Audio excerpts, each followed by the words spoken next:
Hey everybody, welcome to our end of the weekend hangout. How's everybody doing? Getting everything together here. Looks like we've got Josh and Evan, Chris and David. Good to see you. Good to see you everybody. How's it going?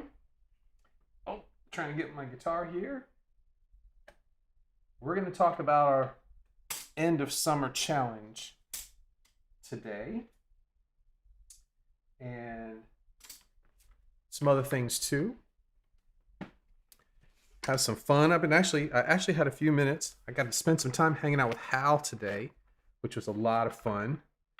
Thanks, Hal, for letting me have a few minutes of your time. And after that, I've been working on getting this pod thing, getting a little extra tone out of it. Don't know if I succeeded or not. Let me get my headphones straightened out here.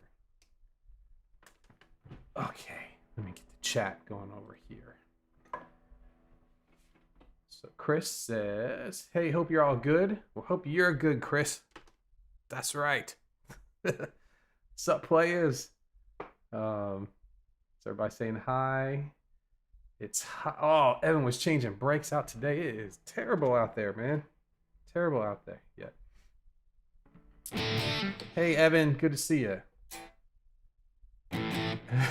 I hope you guys have been thinking about your something that would be a good 3 month. I'm not gonna say it's a challenge.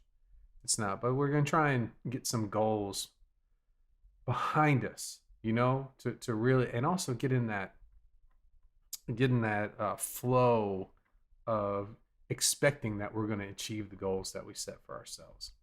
Dean is here. Hey, Dean, I just sent you an email. I finally got, everybody's going to be happy. I finally found the logos in the program that it was on another computer, and I've got it working with us right now. So got all that out to Dean just a few minutes ago. We're going to be talking about a 3-month challenge. We're going to talk about some new coaching going on this week. I'm going to have, for those of you who've been waiting on the coaching, starts Wednesday. I'm going to have the signups sent out on Wednesday. I'm going to try and have a little video too. We've done a lot of experimenting with the coaching over the past several months, and we've learned a few things, what works better and what doesn't.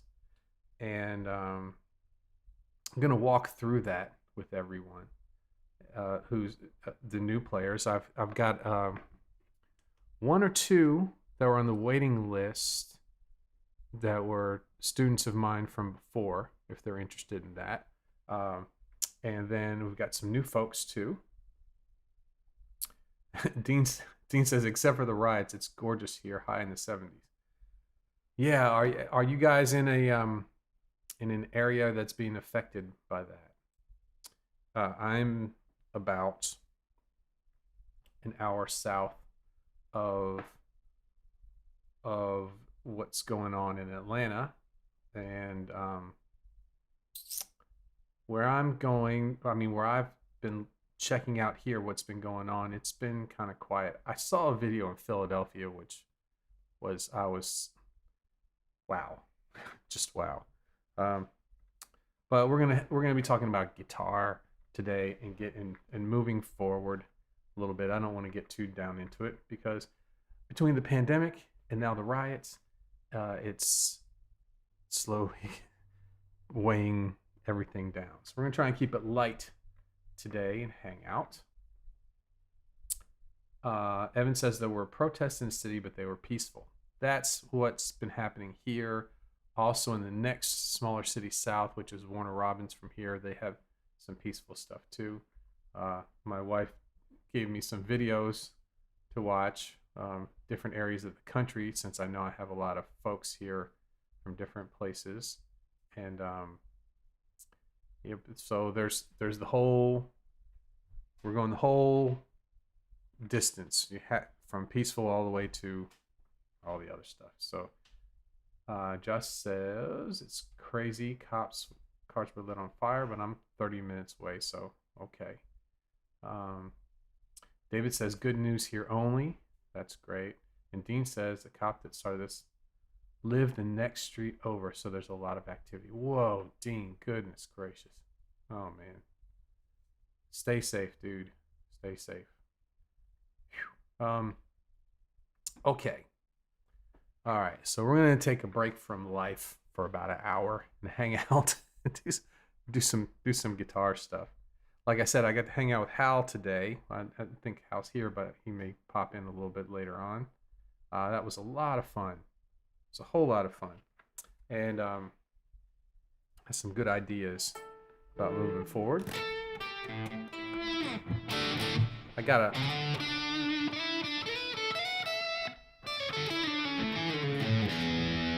was working on that Marshall, adding some of these virtual pedals ahead of it. And I use this is like a heavy distortion pedal that I've rolled back.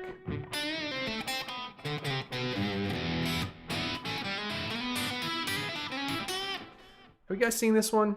This guitar? Let me go back a little bit. I don't know if I've showed this one too often. I usually use my black guitar, but I've been using this one lately.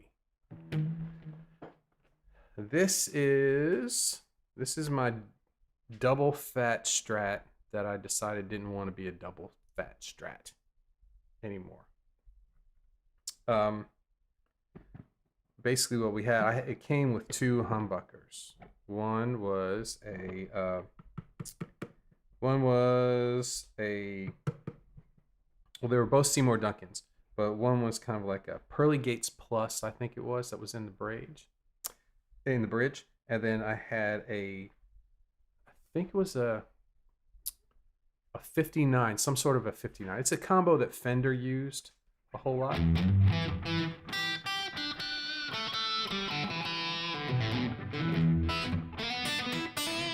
And I could never get them to work right. And I started buying a whole bunch of different pickups. And pickups that should have worked really well never really worked. And so what ended up happening is I couldn't figure out why. It's because this is an Ash guitar. You can see the grain. It's a really pretty grain to it. I mean, it's not super crazy, but it's very nice. It looks lighter on camera than it is. It's more of a darker color here. But those pickups, those humbuckers that they used for it, didn't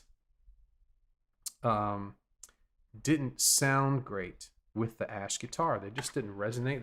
They didn't work very well. So I switched it over to single cut. But this is routed for humbuckers. I can always go back if I can find some humbuckers that work well with Ash guitars. I bought a lot of different humbuckers. So I finally said, you know what? I'm not using this guitar. I need to use it. So put in these Fralin pickups. Been happy ever since. So that's the one I've been playing lately. This is the one I used to play. What I used to do is play the black one at home and play this one and my Les Paul out. But since I'm not playing out, I thought I'd play this one a little bit more. And I had it with me, but this one isn't in storage. So. Let's check the chat one more time before we get into this.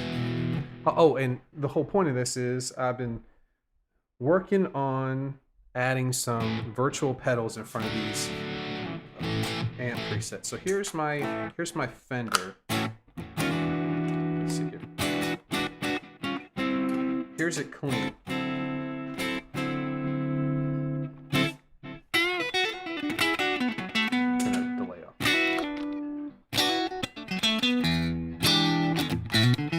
This guitar is a really nice sound in the 2 and the 4 position.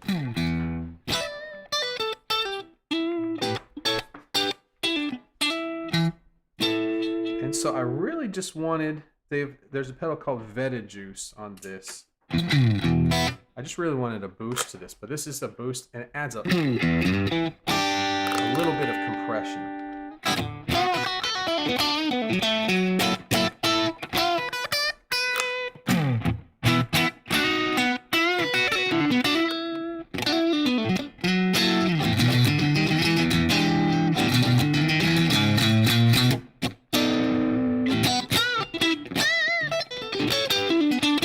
So it gets really into kind of Stevie Ray territory when you hit that, and then you put a little of the delay back in.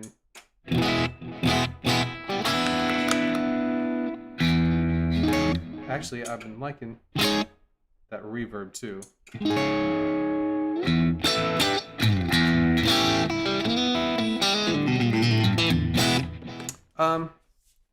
So that's what I've been kind of messing with, trying to get this to sound a little bit better. And then here's my Marshall. And that's just my kind of crunch, flexi crunch. And then I decided I was going to add a distortion box to the front. Let's see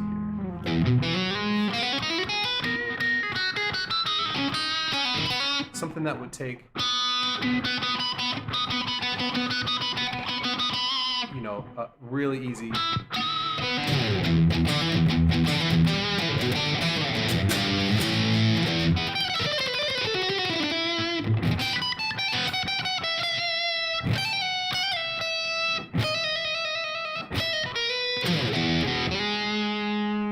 And take the neck pickup really good too.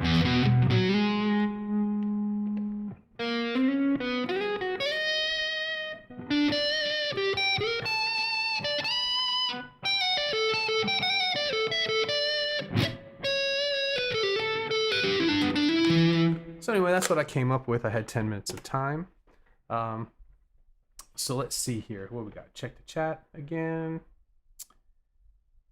So Gloria's here. Hey, Gloria, good to see you. Good to see you. And Evan S., how's the tone? And Josh says, is this the one with the fast neck? Yeah, this one is really, really, it feels great. It's got the rolled. This was in like a 2001 guitar. And for the American standards for those, they really rolled this side, so it's a really fast neck. I think it's not super flat. It's it's like a 9 1/4 or something like that, but it's that really, really nice, really, really fast. Okay. Chris says, Fave loved the finish. Yes, it's different. It's different. I like it. Had a white pick guard on it, and I don't know. I just like black pick guards. Okay, let's see here. Evan says, I tried my first ever soldering job last night on the guitar cable. We'll see this afternoon how it went. That's a good place to start on the guitar cables. I remember the manager for the lady I used to play with, that she was like the booking agent kind of manager type thing, and she always like, man, those chords look old. I was like, yeah, well, I just keep fixing them, and I don't spend much money on chords anymore. She goes, you solder your own stuff? I'm like, I sure do. So Gloria hasn't messed with her amp yet, but will this evening. Took a screen. So Chris gave us some advice for amp. Awesome. That's great. Josh says, I like the finish too. Chris and I think the black pickguard looks cool. Yeah, you see this. This is called a Sienna Sunburst is what this is. And you see them with the white pickguards all the time. I even put a mint green pickguard on there for a while, which was better than the white. And then I also had a white pearl. It actually came with a pearl pickguard on it. And I just kept swapping until I put the black one on, and then it just kind of stuck with it. So I think it's neat. Okay, so Stevie, yeah, man, get a little Stevie sound there. David says a lot of great tones coming out. I'm working on this thing. It's a Pod HD 500X. It won't. I think the biggest difference with it is it won't do the impulse responses. And a lot of the new of these modeling floorboards, they have something called impulse responses in them. And what they are, they're like EQ curves of actual recording of a speaker cabinet. So it gives you kind of that air of a speaker cabinet. These have impulse responses in them, but they're old and you can't put new ones in. So so I've been working with it. It's what I've got right now, and maybe if I keep working with it, I'll get something. Gloria says, sounds great. Thank you, Gloria. I appreciate that. Hey, Justin. Good to see you. Kevin. Sounds great. Thank you, Kevin. Evan says, I feel like I could see tortoiseshell on this guitar. Tortoiseshell, huh? Maybe. I don't know. We'll see. I've never really had a brown tortoiseshell pickguard before. Maybe I'll pick one up sometime and take a look at it. But Gloria says likes the black pickguard too. But tortoiseshell would look nice too. Yeah, yeah, I think that might I don't know. Let's see. I know I have a tortoiseshell telly pickguard. A friend of mine gave that to me when I had my telly. I don't have it anymore. Chris says I love Tordon red guitars, and Tordon seafoam green guitars is cool too. Yeah, I used to have a seafoam green Strat. I still have the guitar, but it's not seafoam green anymore. When I first moved, and down to this area, and it was like 96, and I had my own band. I was playing all over the place. I played a lot of bars, a lot of cigarette smoke, and the seafoam green turned colors from all the cigarette smoke, and it yellowed a lot, and it really got to me. It wasn't, when I first bought it, it was this nice, it was like a pastel color. It looked like Jeff Beck's guitar. It was really nice. And then as I played and it started to age and turn and it yellowed, every time I looked at it, it reminded me of like bathroom tile, like in a public restroom, kind of like that dirty kind of bathroom tile. It looked really bad. So I ended up having the paint removed and repainted. So I have another. It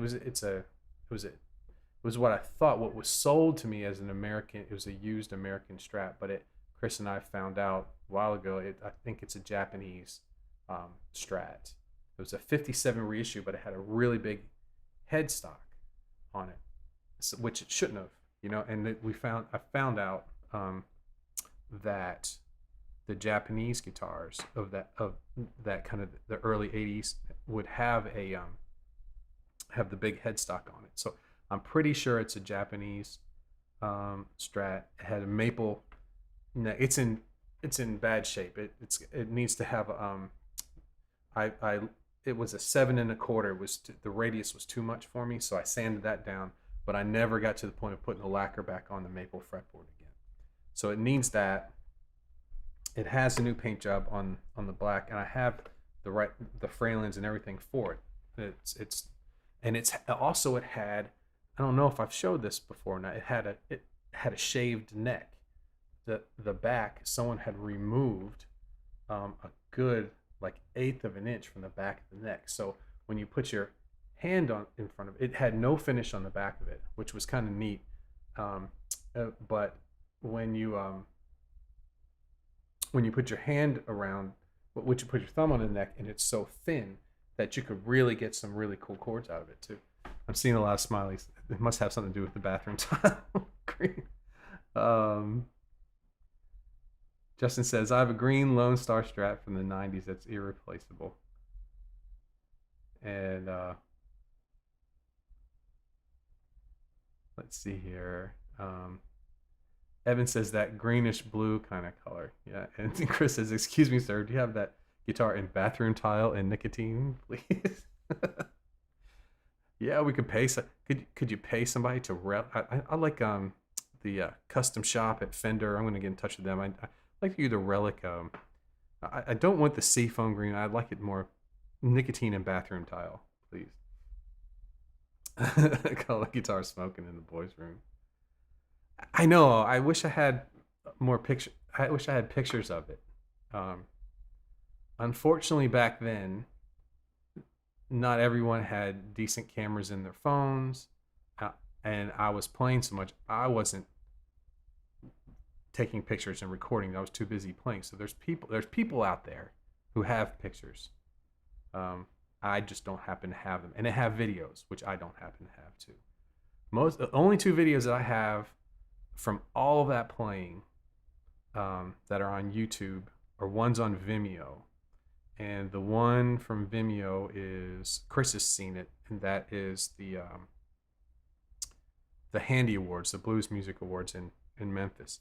And then there's, when I did the Dwayne Allman tribute, the Skydog 63. I've got those two, and that's not really bad quality, but the audio is a good quality.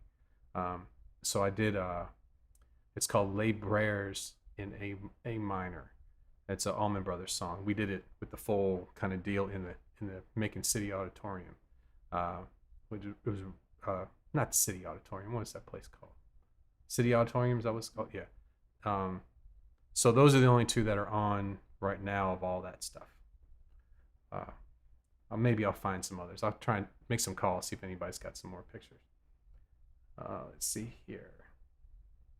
It says smoky green pearlescent, right? Smoking in the boys' room.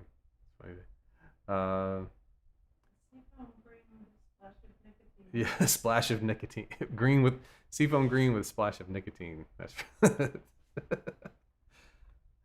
it looked like the wallpaper at poker night. Yeah.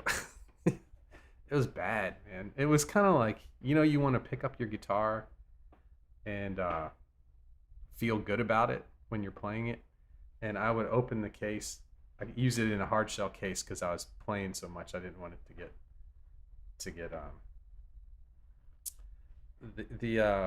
when I'd open it up, the cigarette smoke would just pour out of it, and I'd look at it, and it just looked bad. It needed to go.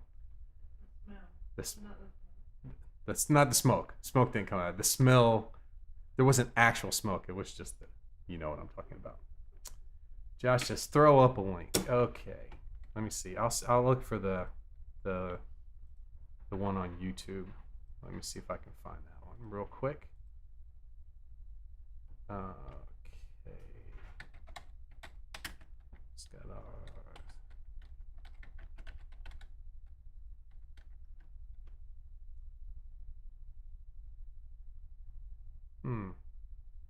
Okay, copy. Let's go to YouTube. Here. Sorry about this. Just give me a second. I'll see. Yeah. Oh, there's two of them now. Oh, that's 68. So here's the one that I was in. Let me get this link for you.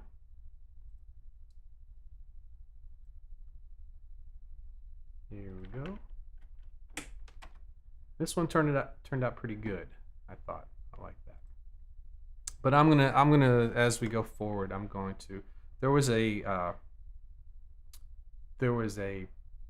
like a pro photographer used to come to all the festivals that we played on, who gave me some really good pictures. One time, he actually gave me a picture of Robin Ford that he took. He gave me a big thing. So I'm gonna try and look that guy up, see if I can do that. Justin said that's a marathon of song. Yeah, it was. In fact, what happened with that is the Skydog concerts. It's a tribute to Dwayne Allman that they do on his birthday every year here, and it's a benefit. They give I think people bring canned goods, and they usually have it out in Central City Park, which is where where the Allman Brothers played all the time. And this year they needed somebody quick. The guitar players that had somebody backed out, so I had about 2 weeks to learn the whole night of music. Maybe a little bit more than 2 weeks, definitely less than 3 weeks, and I had to learn the whole night of music. So it was a challenge, and it was right after my daughter was born too, so it was a challenge. But I don't know that I don't think they show the whole song, but they show the beginning, and the beginning's all. I'm doing the Dickie Betts intro part there too, and then it goes into where the full song starts, and then I think it cuts off right after that in a minute. Um, okay, it's enough about me. Let's talk about you guys. So Evan is going to record a song. So by the end of the summer, he's going to have a song done and the MP3 sent up for everybody to listen to. And I'm excited about that. Chris, I think it was the Extreme song. He's gonna be working on that. Let's see, who else? There's a few more. I may have written them down. Let me check here. No, I guess we just talked about them. Here's about. I remember we talked about the cakewalk tutorial. We're gonna talk about that.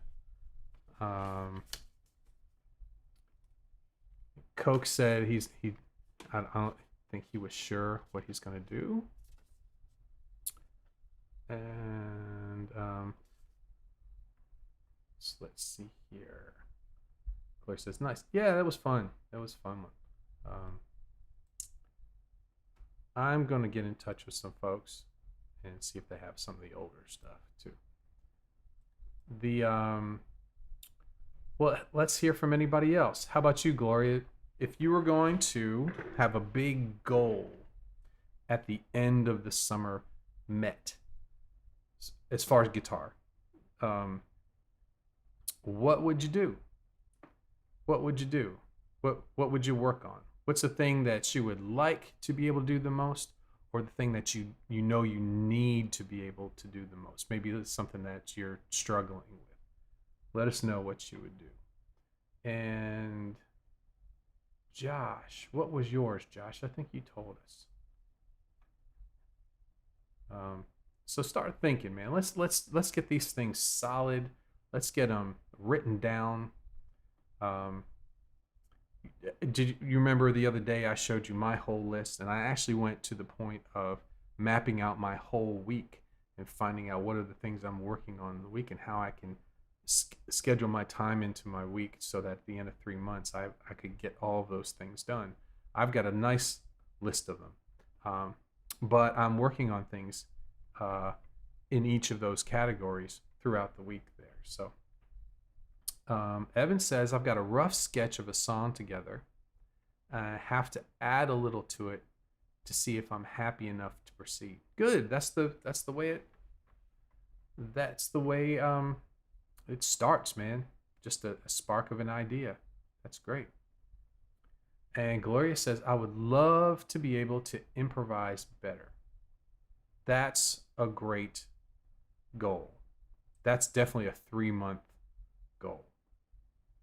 So let's talk about that. Let's talk about top down on improvising. What are the things that hold people back from being a good improviser, a better improviser? So the first is always the patterns.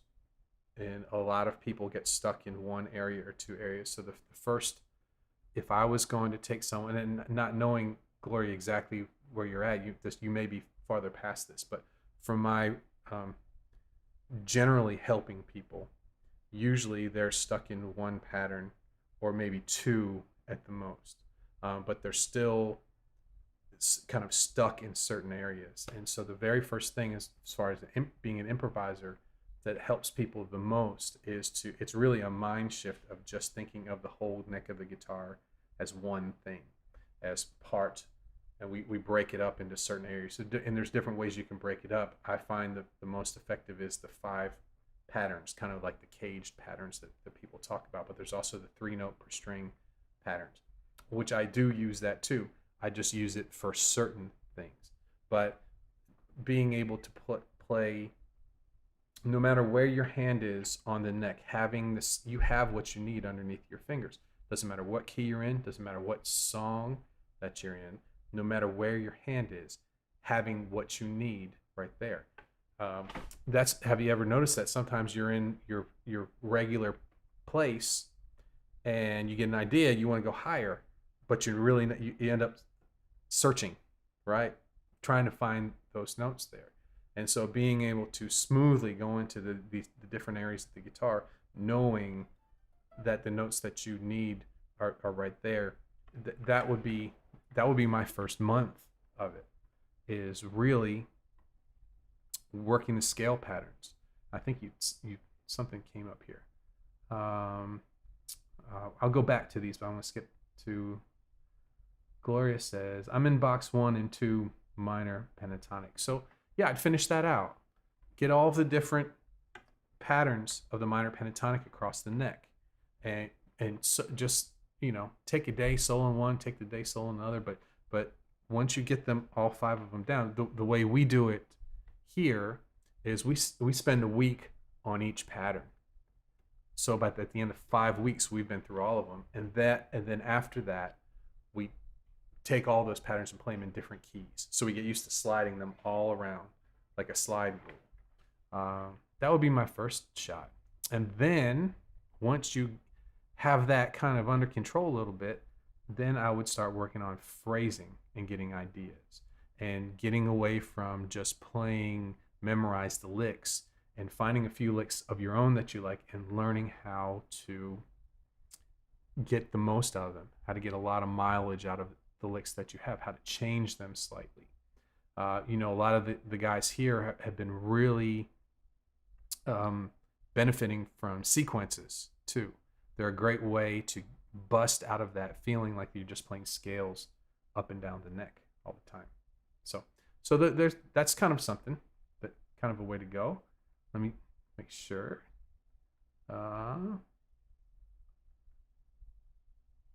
Chris said, improv, you got to sound bad before you sound good. Every bad note's a step towards greatness. That's right, Chris. Embrace the mistakes. You find some good stuff from the mistakes too. That's right. Gloria said, that's right. And she said, I'll do that, League. Awesome. All right, so we got Gloria set. Let's go back in the chat a little bit too. Chris says, Josh's was the solo for his dad's song. That's right. That's awesome. So I'm really excited to hear the progression. I hope he shares that with us. I hope his dad's comfortable with him sharing with that. And I said, that's tight, Chris. He meant right. Here's Josh. He says, I'm doing a solo for a song my dad wrote. I keep working with arpeggios and have more songs down all the way through. I seem to practice more than I play songs or noodle around. Great. That's perfect. Evan says, you should post that on the Facebook group. Gloria, we'd be happy to help you along. Okay. All right. So here's David. And David says, getting all my basics down so I can advance to intermediate players. Would like to have a full song to play all the way through that sounds at least okay. All right. So where David is a good place to start working on some basic songs and to get, I'd say even get like 5 strummy kind of songs. I know that I know the style that you like, and we are working towards that style.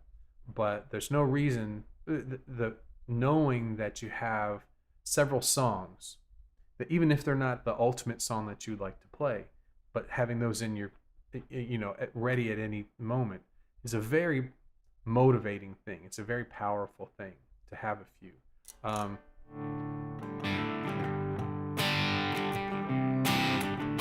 So even some like Tom Petty songs, Tom Petty songs are usually songs that a lot of people know, and they're not difficult to play.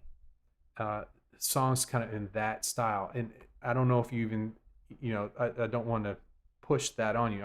This just came off of the top of my head, but I would get 5 songs down and keep working with your chords, going back and forth with your chords. Where we're going with you is we're going to continue working open position chords next, but we're also going to be working on strumming patterns a lot and really understanding rhythm and how to break rhythms down. That's the next part. Then right after that is bar chords too. So I would get some Tom Petty style songs in open position and getting a few of those. And hum along with. You don't have to sing them if you don't want to, although it would be great if you did. But hum along to them, or play them along with the songs. Those those kind of things. Okay. Yeah, pick five, man. Pick five songs. Five songs that, aren't necessarily, Joe Satriani style songs, but songs that you like. Songs that it would give you a confidence boost. Okay, let's see here. Josh says improv can troubleshoot some ideas of a sound you want. That's true. Um, and Evan says sequences really help you get a melodic feel to your leads. Yeah, and that's why I used to call that level. Actually, when Evan and Chris started in that level, it was still titled that. It's like putting it all together. Because in my own playing, and then in all of the players that I had go through my group classes, when they got to that level, it was kind of like we got bar chords over here, we got our scale patterns over here, and we got and everything's sounding kind of disjointed. And then when we start doing the sequences, it's like everything just kind of comes together. So, okay. Gloria says that's great. Evan says AC/DC maybe. They can be deceptive. Some songs are surprisingly tricky. I was playing them.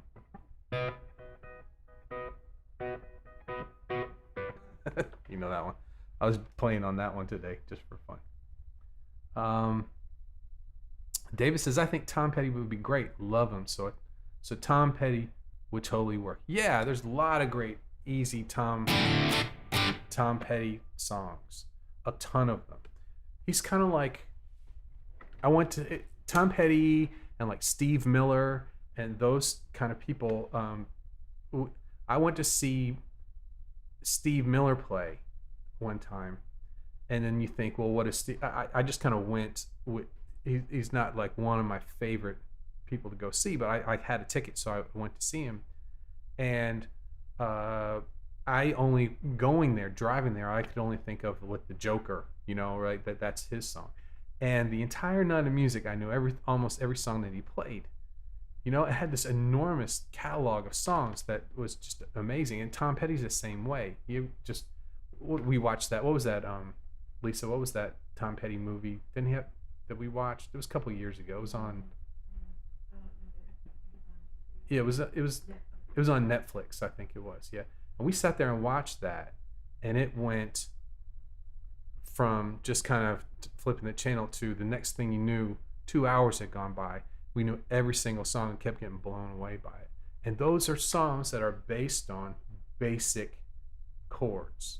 And once you can realize that even though you may have started at a certain point, the knowledge that no matter what point along the way of this guitar journey that you're on, you can play music. And your music is just as valid as anybody else's. So you can play full songs right now, David, with what you know. And it's exciting. I think that'd be a great thing for you to do. Play some songs like that style. I think you'd have a good time doing that. And Josh says Tom Petty has some cool signature licks he changes around a lot too. Yeah, he sure does. Great band. Always had a great band too. And Evan said, in my playing, it was definitely a putting it together kind of lesson for me. Yeah, once you get to that point where we've done the bar chords, we've done some basic theory, so you're understanding how you're doing.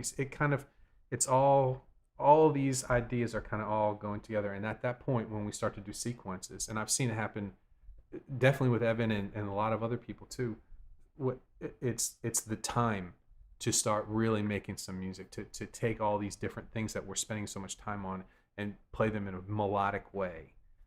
It's a really fun level. It's a really fun level to see that. And then after that, we go back into chords and really start to pick apart what chords are and being able to see them in different places. And it's a really it's really good to see this kind of neurons firing, and going, okay, I'm getting this, and look, I'm getting results. I'm making some melodic stuff, and now I'm going to get into the supporting part of that and push it even farther. And then after that, we get into minor scales, because major and pentatonic minors and major pentatonics, they're all the common stuff. But playing in minor has a lot of its own issues. And most people just go for natural minor and they try the best, and it kind of works, kind of doesn't. But there's a lot of little issues there. So it's a that's the 207 level. That's the last level I have before I start adding new ones on. And so let's see. David says, the first time I saw Tom Petty live, Stevie Nicks came on stage and they sang their duo. That's awesome, man. That's great. I saw Fleetwood Mac one time when I lived in Philly, and it was when Lindsey Buckingham was not in the band. They had like two other guitar players play, and they had like a little tent on the side of the stage, and she would go in between every song and change into a new outfit. I just had never seen something like that before. Very memorable. Let's see here. Chris says, I've started putting stuff in a folder, lyrics, scales, solos, etc., and it's proving very useful.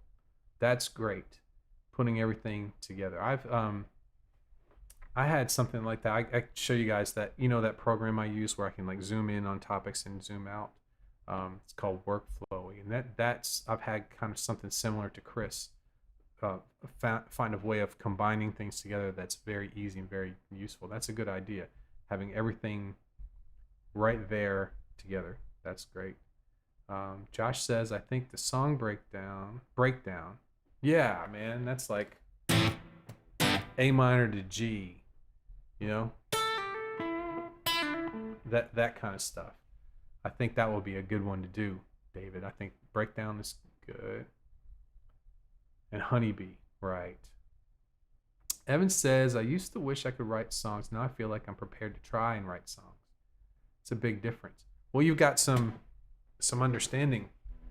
It's not this magical thing that other people do that you hope you stumble across. There's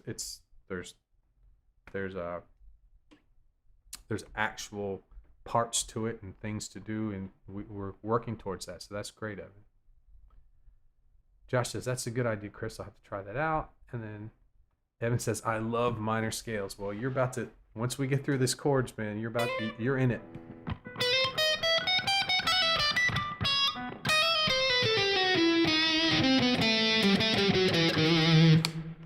Harmonic, melodic.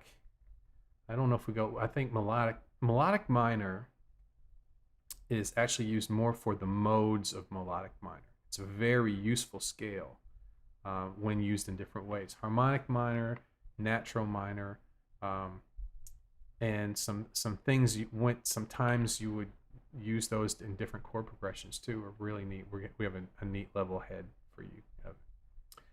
Okay, guys. So we got some guys and girls. We got. I was talking to Hal about this today. Is in my group classes. It was about half and half. We have like half girls, half guys in there, and then in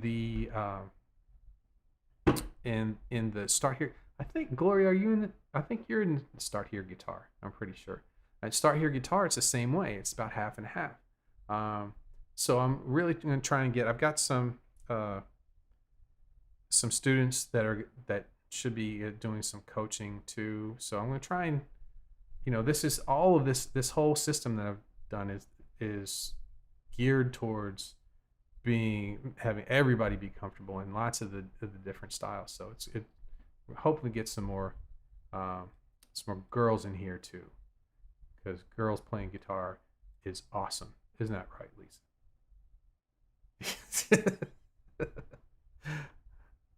Okay. Evan says, I love minor scales. They sound so fancy. Yeah. Minor, it's big, it's cool stuff, man. Cool stuff. Okay. Well, that's what I wanted to get into today. I wanted everybody to get their 3-month ideas down. And so now I'm going to talk, and also I want to talk about the new coaching that's opening up. If anybody's interested in coaching, I'm going to be sending the people on the waiting list their signups on Wednesday. And so I'm going to do that before I fill the rest of it. I'm only going to fill about 10 or 12 spots. That's it. So I'm going to, I think we've got about 5 or 6 that have expressed interest. So if you are interested, if you guys, if someone's watching that's not in the chat, if you're interested in some of the coaching, or if you know somebody that does, just let me know, and I'll get them in ahead of time before I open it up to the podcast and all of that there. So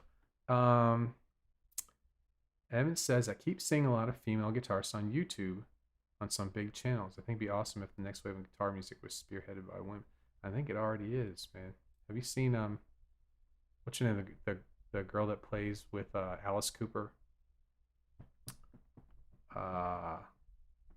Nita Strauss. Is it Nita? I think it is, something like that. She's great. A lot of great. Okay.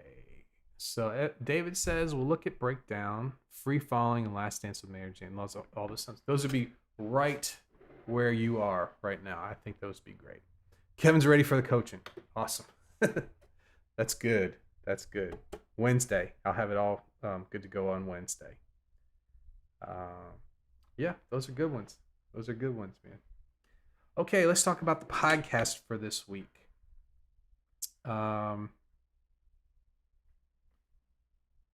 David says Kevin's ready, hands up. Awesome. Joe and Joe's, yeah, I have Joe on the list too. I've got Kevin and Joe, Dean, and Cheryl, and a few other ones there.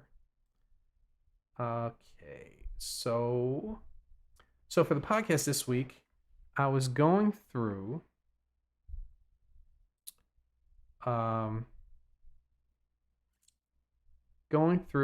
YouTube and looking at some of the I was looking at some of the other examples, and the thing that keeps coming back the thing that YouTube keeps sending back as I'm searching through different kind of keywords is playing guitar is hard, or playing guitar is difficult. And then the other one that keeps coming up is playing guitar is a waste of time. And it's odd that those two keep coming up as I was been doing this search. Don't think I'm going to touch on playing guitar is a waste of time, but so playing guitar is hard, is difficult. I don't know if that's the right time for this. I may come up with another idea for the show for this week. But yeah, because we did the frustrating thing last week, I want to do something with some actual playing this week. So let's talk about that. Let's figure this out.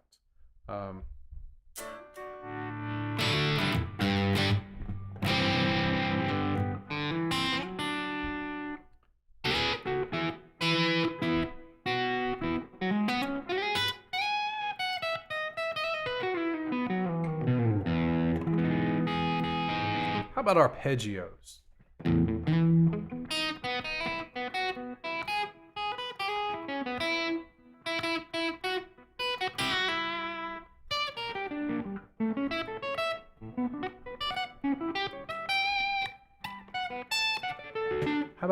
How about a podcast on diatonic arpeggios?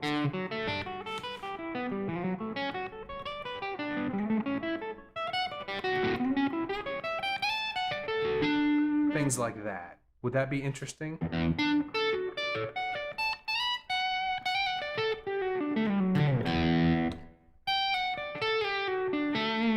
There's also some arpeggios that I use that deal with suspended notes. I really like the way that sounds. The way those run there too. Maybe let's see. Evan says arpeggios and their uses would be great. Awesome. That'd be good. Yeah, I'm gonna get rid of this playing guitar as a waste of time. That's too negative in this stage of the game. I don't want to do that. So I think arpeggios sounds good. Using arpeggios. And let's see here. Evan says arpeggios and uses would be great. So I'll put that down. Harps and their uses.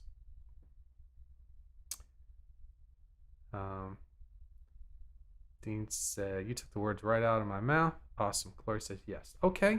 Yeah, I think arpeggios would be a good one. On my mind, because Chris is doing something really cool in his coaching videos. So in his level, we're going through chord tones, and we're talking about intervals and finding intervals. We're talking about classifying intervals and classifying notes and chords, and how we stack thirds to build chords. A minor third and a major third is a minor triad, and then a major third, then a minor third is a major triad. How those things work, and then we're talking about let's figure out what are the notes in that chord. And Evan and Chris have been going through that, but Chris took it a step further. Because the chord notes played together give you the chord, but played separately one after another in a linear fashion, and those same notes are your arpeggio notes. So he's been mapping out the arpeggios and playing them one after another in different places in the guitar. And I thought that was a great idea, even though that level is geared towards chords. Chords and arpeggios, they're the same notes. They're just played differently. So I have that on. I have arpeggios on the brain past couple days after doing that. So I think it will be a good time for doing some arpeggios. I think one of the things I like to do is the diatonic arpeggios. Some easy ways to play them off of the A string or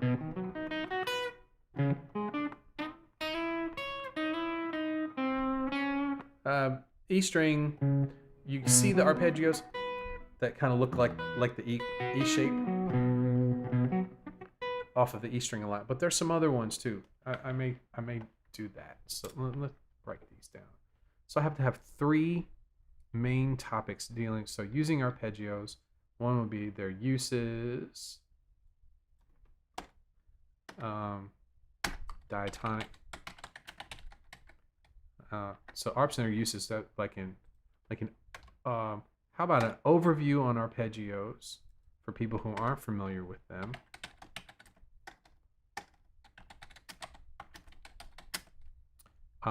And then arps and their uses, dealing with, well, what do you do with them once you got them, right? And then diatonic arpeggios, which is the first step into getting arpeggios, getting into those. So that would be 3 good ideas for those. I could even do a download sheet on the diatonic arpeggios. So in case if people wanted to get into that. And Dean said practice routines for our routines for our arpeggios.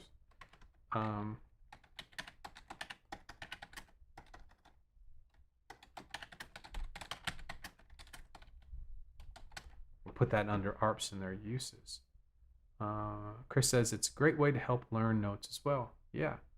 And then David says, yes, Evan, it's fascinating the side benefits of playing music. It is. It sure is. Evan says, why playing guitar is worthwhile.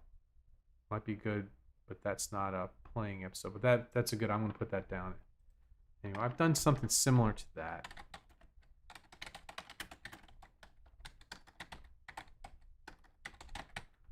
But I'm getting to the point. I can still, as far as these topics, I can go for years on topics and really not touch the other ones. But there are some really good things that I've touched on in earlier podcasts that I think I'd like to start either telling it in a different way, or either telling some of these ideas in a different way or touching on different aspects of those. We were talking about how, listening back to some of the early podcasts, and those are some really good things. And I have probably more to say about each of those. So that may be a series of kind of going back and digging deep, or doing a uh, revised topic for the week. I think that would be fun too, because this is fun, just coming up with new ideas all the time. It's part of it.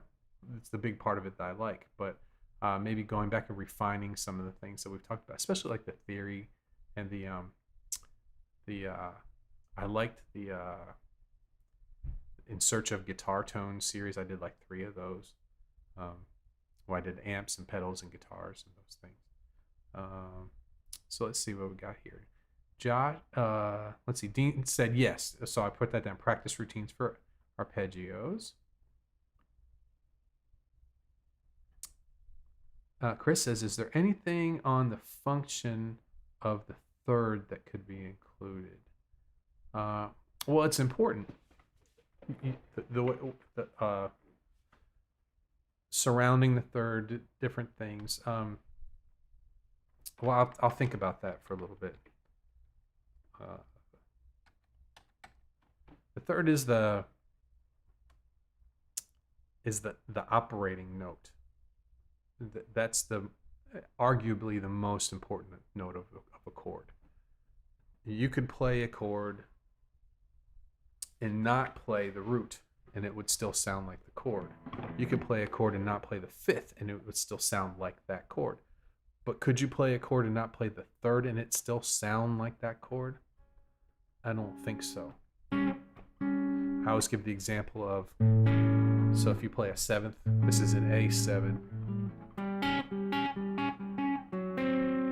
and I can play a whole blues progression with 2 notes, just sliding them back for the 4 chord and sliding them forward. So in this first instance, this is A7. We've got the third, which is a C sharp, and the flat 7th, which is the G. And those are the 2 important notes of the chord. You can't have the chord without it. When I slide this back for the second chord, that's a D7 chord. You get it reversed. You get the third on the bottom and the flat 7th on the top. Back for the A7, slide it up. It's like an E7 with a third on the bottom and the flat 7th. So I could play a blues just like this. No root. But listen. Hear the chord change?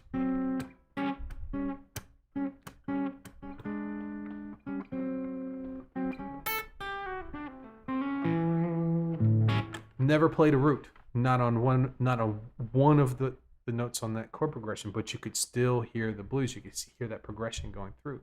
So the third is very important. So I think I could get into a little bit about the third and why it's and the importance of it. And moving back and forth too is always fun too. Josh says a download sheet would be a great idea to come back, since a lot of people listen on their commute. Yeah, I'm getting some commuters back. The podcast is starting to get back to normal. Close. So it was building through December, and then building through January and February, and then you can see where things started to go. And then March and April, it was really about a month of where it just went down. And then May, it's come back up. So it's right now with the downloads, we're kind of even with like January, like not quite up there yet, but it's starting to move back up. So I think people are either going back to work, or they're listening more, or catching up. So it's good news. Good news. Things are getting back to normal a bit.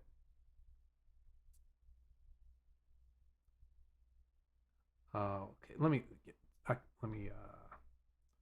a bigger chat here. I'm having a hard time seeing. There we go. Okay, so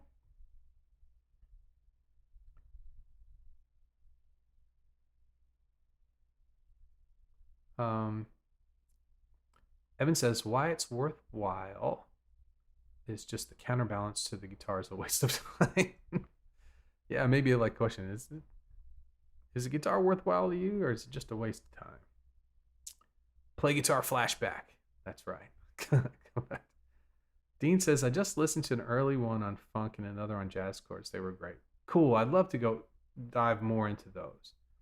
I've always wanted to do one about the funk chords that Prince uses. I think Prince was one of the best funk guitar players ever. I think that the voicings of the chords that he played were fantastic, and I don't think they talk about his songs a lot. They even talk about his lead guitar playing a lot, but like his chord voicings are out of this world. So I'd like to do that one day too. Like to play to get into those. Maybe take a couple of his songs and just take the chords, stay away from copyright issues, but just take the voicings of the chords.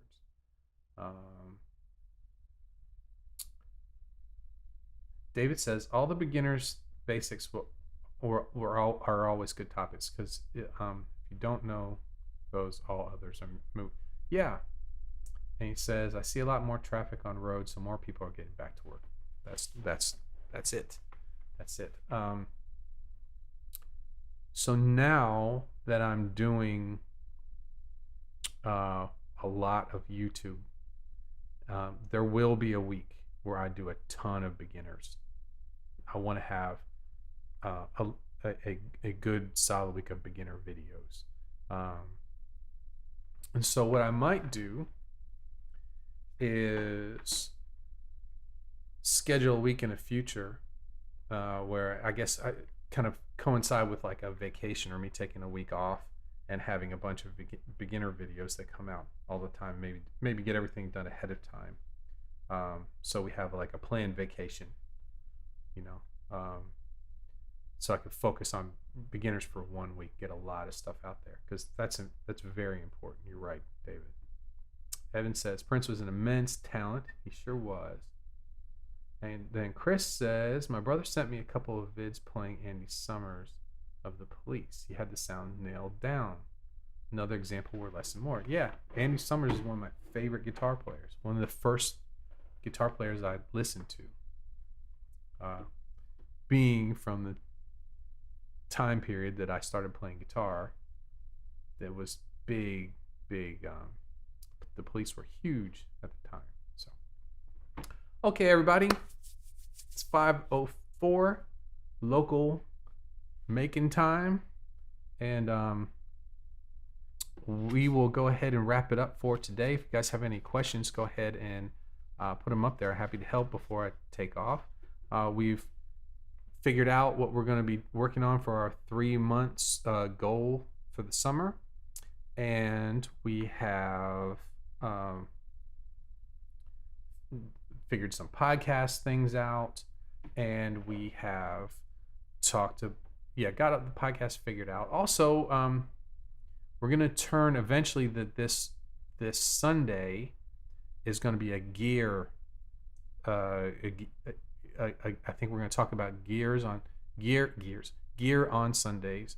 Friday we were going to talk about some guitar news. So we're going to have a theme for these more than just the hangout. And my plan would be for the theme to take about a half hour. So maybe for the first half hour we talk about gear, bring some people in, that they see it. Because right now it's built as a hangout, which it's going to be. But we would like to get some more folks in here too.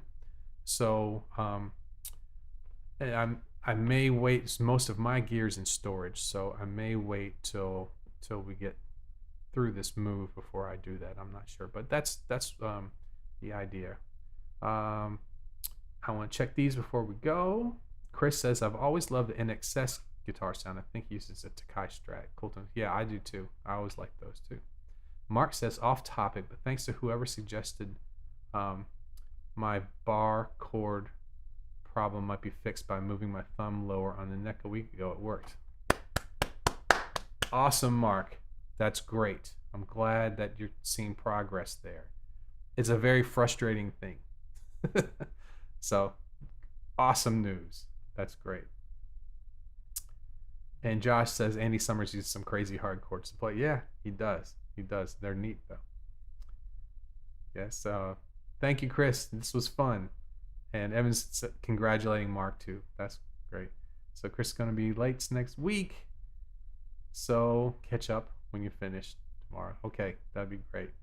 So everybody's saying, David says, are coaching days changing? No, I'm going to keep doing coaching on Saturday mornings.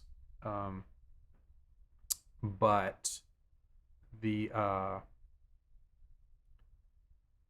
once I add some more people in, I may add another morning throughout the week. So there'll be 2. So I guess what'll happen is we'll have everybody kind of assigned to a certain day.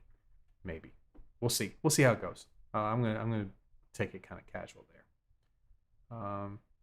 So everybody's saying thanks for the show. Have a good week. Everybody else, you have a good week. Stay safe today, and for all sorts of different reasons. Please stay safe. Okay, I'm thinking about all of you, and I'm gonna see you guys tomorrow for the podcast. And Chris is already hunting the news out and building the Google Doc for it. So yeah, we're gonna do some news on Friday. So that'll be fun. Like the big guys. That's right. Okay. I'll see you guys tomorrow. Bye-bye.